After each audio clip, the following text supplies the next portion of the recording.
Juhan gagamitin sa Irene upang makuha ang isang God Tire relic at malalaman niya din kung anong klaseng relic ang nasa katawan ng babae at bibigyan niya ng parusa ang tatlo dahil sa pagnakaw nila sa kanyang pera. Kaya naman simulan na natin ang chapter 16 up to chapter 18. Let's go! Napamura si Juhan dahil na-corner siya ng babae at sabi ni Irene na maaari daw ba siyang pakinggan sa kanyang sasabihin at nang umepekto ang ability ng relic ay sinabi ng system na nakakatanggap ng damage ang bida. Kaya naman agad niyang hinampas ang kamay nito habang humingi naman ng sorry si Irene at tanong ng dalawa kung bakit ganun ang kinikilos ni Juhan na para bang nakakita ito ng multo. Sinabi ng isa na alam niya na ang pagkatao ng babae dahil ito raw si Irene Hilton mula sa mayamang pamilya ng Hilton family. Tanong ni Irene kung si Juhan daw ba ang sikat na nagwagi ng kasino ng sunod-sunod at okay lamang daw ba sa bida na sabihin kung paano niya nagawa ang bagay na yun at sagot ng bida na hindi siya ang taong hinahanap ng babae pero sa kanyang isip na bakit curious si Irene sa nanalo ng jackpot ay mayaman naman siyang tao. Tumaligod si Juhan pagkatapos noon at sabi naman ni Kulogo na hindi raw ba kilala ng bida si Irene at pinapatigil nito si Juhan dahil kakausapin nila ito para magkaroon sila ng koneksyon sa iba pero nang ito'y kanilang kinausap ay bigla na lamang sumakit ang kanilang mga tiyan.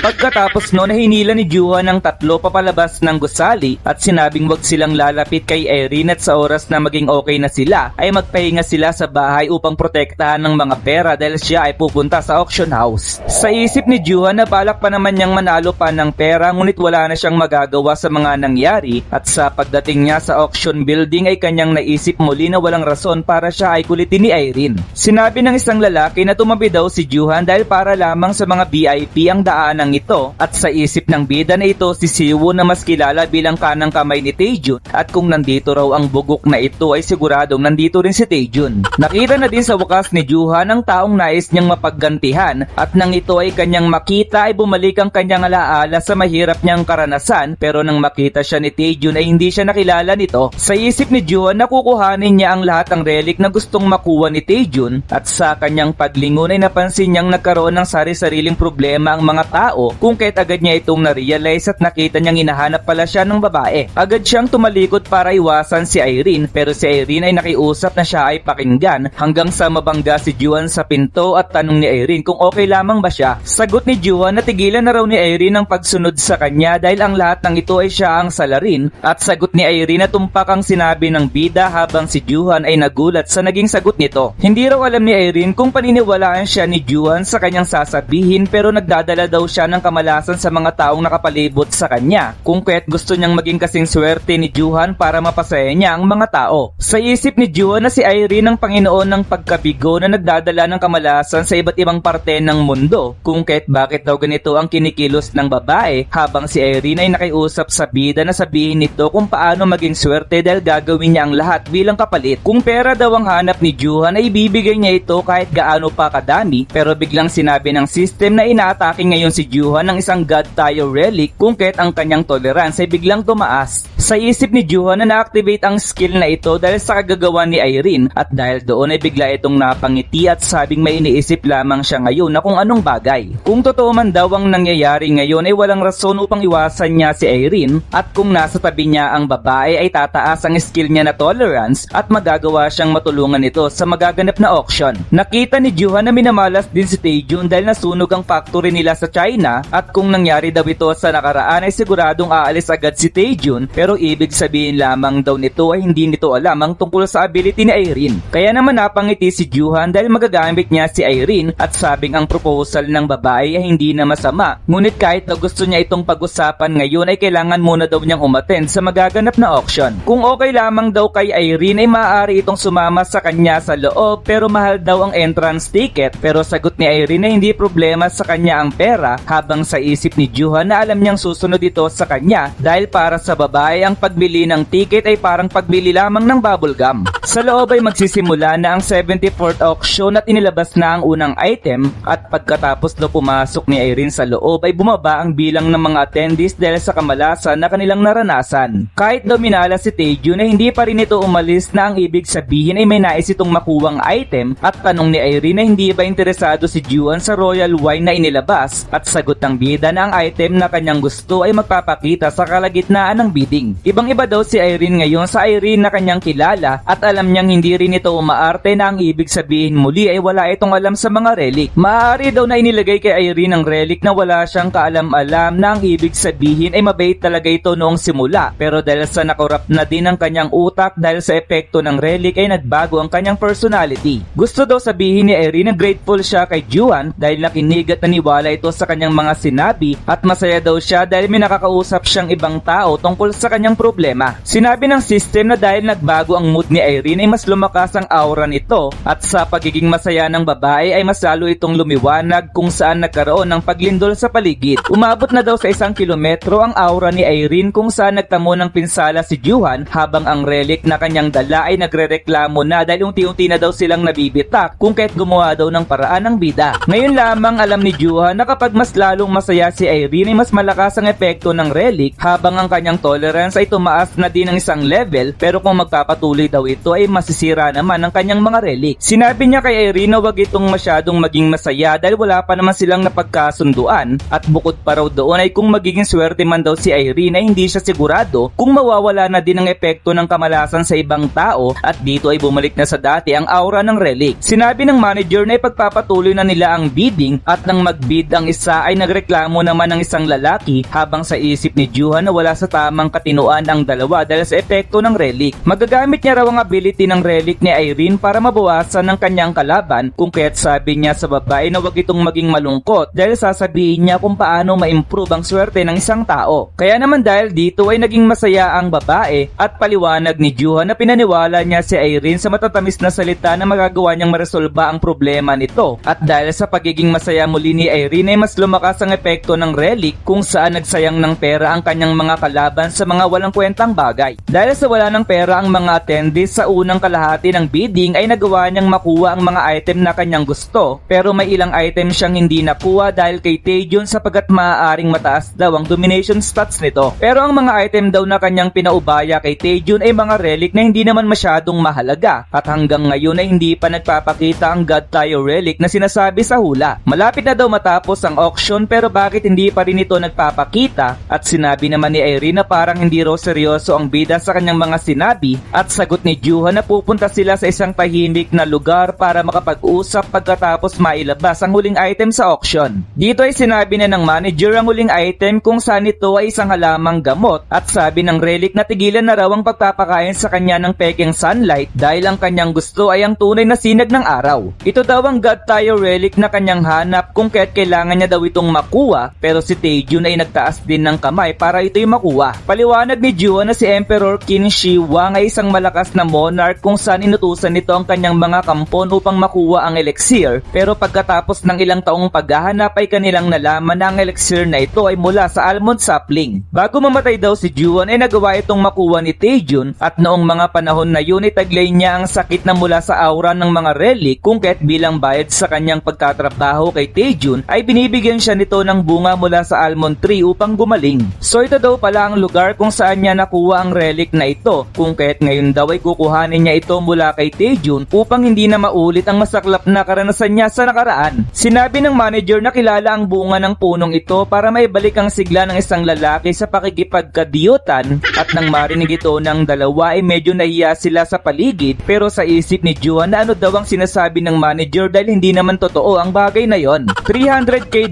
ang bid ni Juhan, 400k naman kay Taejun hanggang sa umabot na ng $800 hanggang sinabi ni Taejun na binibid niya ito ng $10 milyon at sa kanyang isip na hindi pa daw ba sumusuko ang bida, ngunit sa isip naman ni Juhan na alam daw kaya ni Taejun na isa itong God Tayo healing relic. Hindi niya raw alam kung gaano ang alam ni Taejun sa mga relic pero isa lang daw ang kanyang alam na hindi niya ito matatalo sa pera kaya naman sabi niya kay Irene na siya ay nangangako na tutulungan niya ito sa kanyang problema pero bilang kapalit ay kuhanin ni Irene ang item na gusto niyang makuha. Sila daw ay magpapalitan ng mga pangangailangan kaya naman sagot ni Irene na pagdating sa pera ay hindi siya matatalo ng sinuman. Umabot na sa $46 million, $47 million, $48 million hanggang $50 million ang bid ng dalawa at tanong ng manager na meron pa daw bang magbibid at dito ay nagsabi si Taejun ng $100 million kung kaya't ang mga tao ay napawaw dahil sobrang laki na nito. Sa isip ni Juhan na ang bid mula sa $100 million pataas ay hindi niya nakaya pero sa pagtaas ng kamay ni Irene ay nagsabi ito ng $150 million